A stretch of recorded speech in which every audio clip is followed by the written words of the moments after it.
Hello guys, and welcome to the Foreign Angler YouTube channel.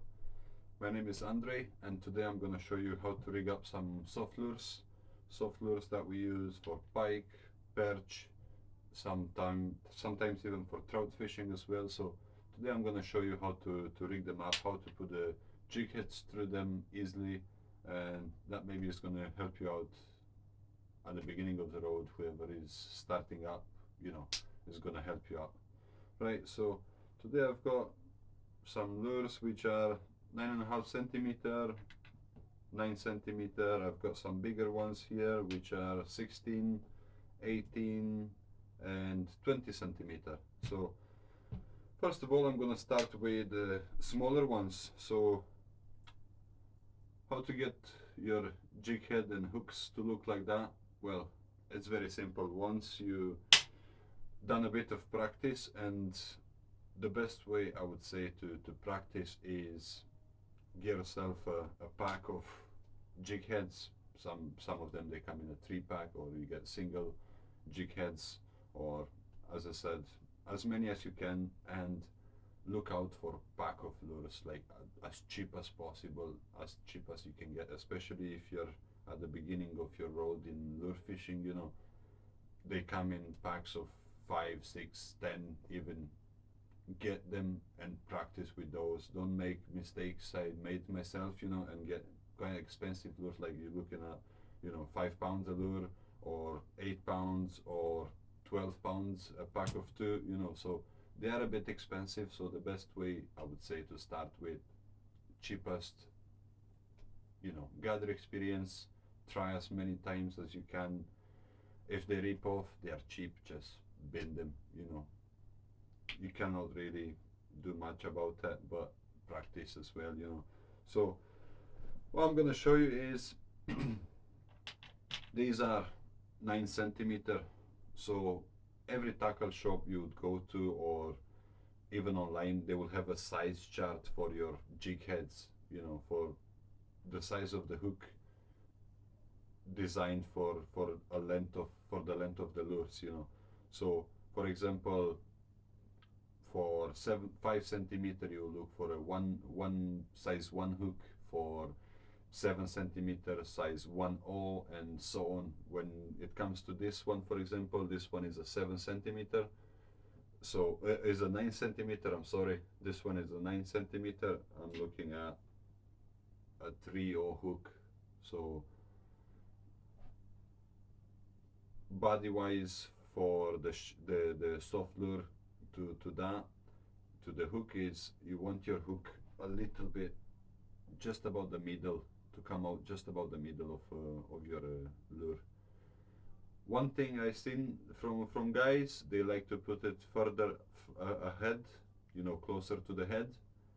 I'm not really keen on that, because sometimes you have a shy take, especially from perch, and they will just grab the tail or half of the shad on one, and then they will do another engulfing gesture to try to get the rest of your hook, the rest of your shad in. So I prefer to put somewhere right about the middle of the shad, to have the hook right about the middle. And another thing is, is to have a good outing of your hook. So don't go too far onto the belly, don't go too deep into the belly, because that would mean you have very little hook left to catch the fish. So the best thing to do is measure your hook, measure your shad, like that, align them together. And a lot of the guys do at the beginning is put the finger as a mark. Yeah, that's measured. Take the hook off and just make a little point. That's your exit point for the hook. So it's quite visible. It doesn't damage us a lot the shad, but it's visible enough to show you where you should come out with the hook. So once you've done that, you pierce through just a little bit, in the mouth of the shad, and make sure your shad and your hook are straight, are lined up, you know, on the back of the lure. So once you've done it, again, what I like to do is lubricate the hook a little bit, and that helps you with the smoothness of penetrating through easier. Goes through again, and here comes out.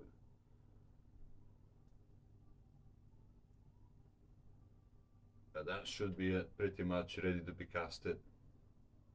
You have a good outing of the hook. Is about just about a finger.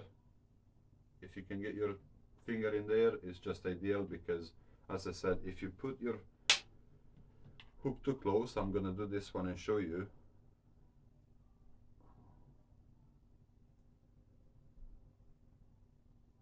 First of all, you're gonna struggle to do it, and second of all, that doesn't look right. See, it's too little room in between the shad and the hook point, you know, so that's not good. Take it off and redo it, I would say. Start again. So that's that done. Again, with a 9.5 centimeter, same idea, same principle. First of all, measure your shad, have a rough idea where your hook point should come out. Again, tip in just a little, double check, see if it's straight down the back of the shad, and that should be just fine. Little bit of lubrication, and we start feeding that through, and that's just about, there you go. There you are, that's your shad ready to be casted. Okay guys, so we now move on to the bigger lures, which is a 16 centimeter. These ones I use for pike fishing, so I'm gonna show you how to rig them up as well, you know, because on these ones you need to add something extra. A lot of guys, they fish with just a jig head, but there are also people that prefer to add a treble hook to it, so I'm gonna show you how to do that in a minute. Okay, for these guys I prefer to use an 8/0 hook. I would say it's a fair size, it's an ideal size for me. It comes out just before the back of the shad. It doesn't take away any of the wobbling of the movement, you know. It's just the ideal size, because if you get, for example, a 10/0 hook, that will go way too far. So that's there, a 10/0 hook. In my opinion, it goes way too far, and it takes away from the movement of the shad, you know, that body rolling when it swims about. So I prefer to use a 8/0 hook. Comes out just before the middle of the shad, pectoral fin just there, you know, the side fin, so it's just ideal. Again, there's that in, and make sure it's straight down the back. I would say there's a little bit on the side, we take it off and we try again. Again, measure, make sure it's straight, and that should be it. That's pretty much it. Alright, so again, little bit of lubrication, and we start feeding that through. When you start feeding the hook through the shad, make sure you guys don't let the shad go. Don't let go to the shad, because what will happen is it will go sideways, you know, it will start twisting and turning, you know, and that would mean you catch the sides of the middle, you know. You don't go through the middle, you will start catching the sides of the shad, so it will start cramping, and when you come out you will have a shad looking like that pretty much, you know, and that's not a good presentation. Try to make it as straight as possible. So yeah, that's what I would say. It's not a bad rigging. And then what you do is, these comes in different names and everybody gives them a different name. I call them treble harnesses, other people call them stingers, Sometimes I call them stingers too. Sometimes I just, you know, treble hooks and so on. So what this is, it's a wire. That's your wire trace there. At this very end, the beginning, the beginning of the rig is a split ring and a swivel. On the other side where the hook is, you have a spike, is a stinger spike. And I will show you what that is for in a minute. Obviously your treble hook. So very important tool to have, guys, is a split ring plier. It's very, very important, especially when you do this yourself, or if you start doing your own treble hook stingers, treble hooks harnesses. They are very important because you can break your fingers with this stuff, seriously. Those split rings, they are rated up to 25 kilos of breaking strength, so it's absolutely nightmare to open them. So that's that there. Pretty much every jig head exceeding 6.0 or 7.0, or some of them even on smaller, some companies that do them even in a smaller size as well, as you know, 3.0 or 4.0, they will have, I'll show you closer, that wee round bit there, that little round there, that's where you attach your stingers, your treble hooks to, which is very, very helpful. Otherwise, we used to do in the past, we have to take the wire outside the shad and link it to the top of the jig head, which wasn't really good. It wasn't really ideal. Oh, my brown trout trying to run away.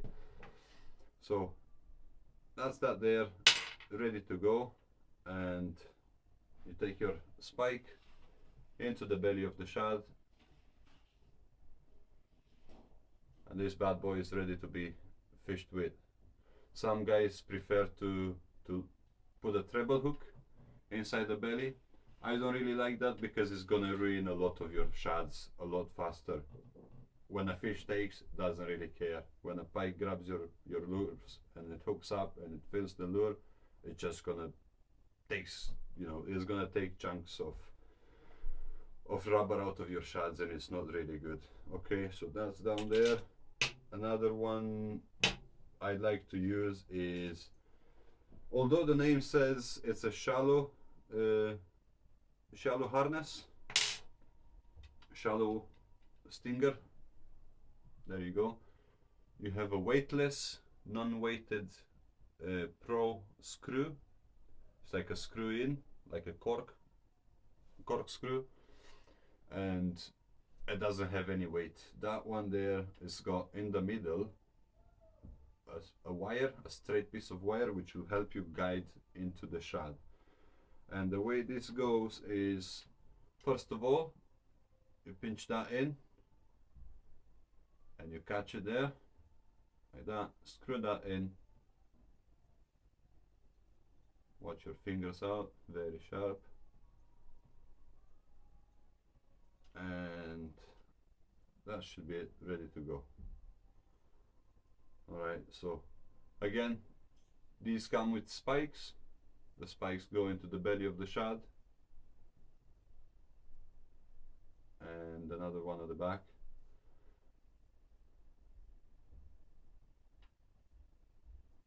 And that's it. So we use this in shallow waters between 1, 2, 3, up to 4 meters, I would say.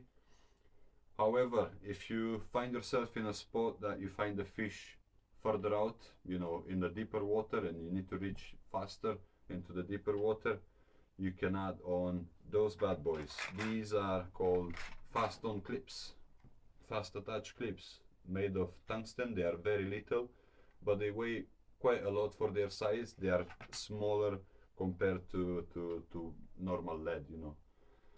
So if you want to do it, you can do it at the front of the shad, like that. Or the way I prefer to do it is to give a little bit more balance to the soft lures, especially those bigger ones. And I will put that at the belly, towards the middle of the lure. So if you put it here, if you put that weight here, it's gonna go straight down head first. If you put it around the middle, close to the middle, it's gonna give it a little bit more balance. And what happens is a lot of the pike will try to grab your lures on a drop. If there is a pike following you and you stop, you don't know that, you know. So the pike comes, you stop the lure and it starts going head first. The lure can grab the tail of it rather than having it a little bit more balanced, and it's gonna grab the whole lure as it is, and a better chance to have the hook in. So that's that there. Moving on to another example is, there is a lot of guys, they have these two together ready, and what they do is they grab their lures, their rig ready to go and go in. I don't really recommend that, and I don't like that, because I do a lot of guys using those lures, and you might as well, you know, you fish on a boat or even on the bank, you have wet hands, sweaty hands, tough conditions, your hand can slip off and you can hook yourself really badly with this stuff, you know. They are super sharp, obviously. So my suggestion would be, keep those things separate, keep them apart. It takes you literally seconds to put them together, so keep them separate. There you go.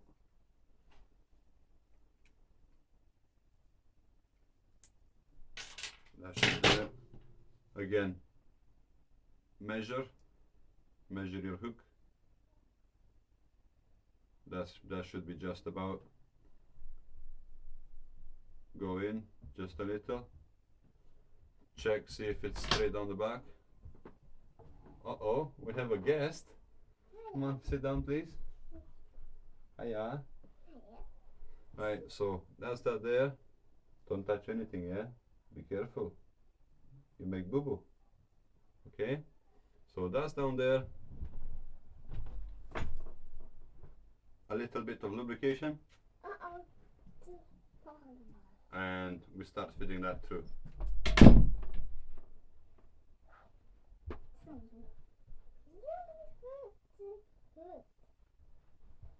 Once that is done, there you go, nice and straight there. Hey, hey, what's going on here? We're having a pajama party. Come on, sit down nicely, please. Hide and seek.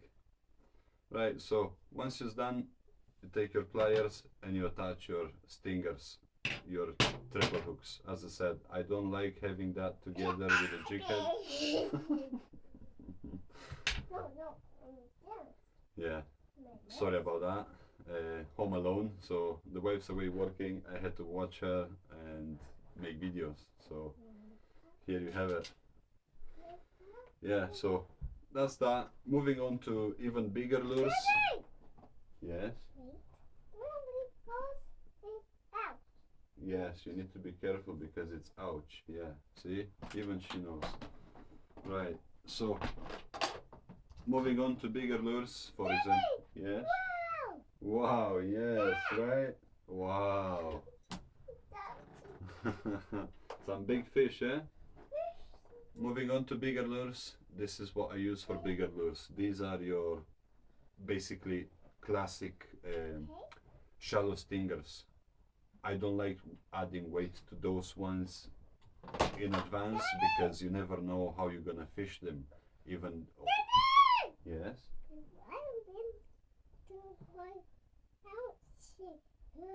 Yeah, be careful because hooks can make ouch. Yeah, remember. Okay, you can play with this one. You want to play with this one? No. Okay, that doesn't have hook anyway. Anyway, back to this. Yeah, so I use basically a shallow harness, and again, because these are big lures, 27, 28 centimeter, you add weight to them as much as you want. So the way I like to add weight to those big ones is yes, yes, yeah, one weight at the front, wait, and one at the belly of the shad. Yeah. to give it a bit more balance. So that's them there ready to go. Daddy. You be careful, yeah? That goes in. Daddy. And yeah, look, a fish. Wow.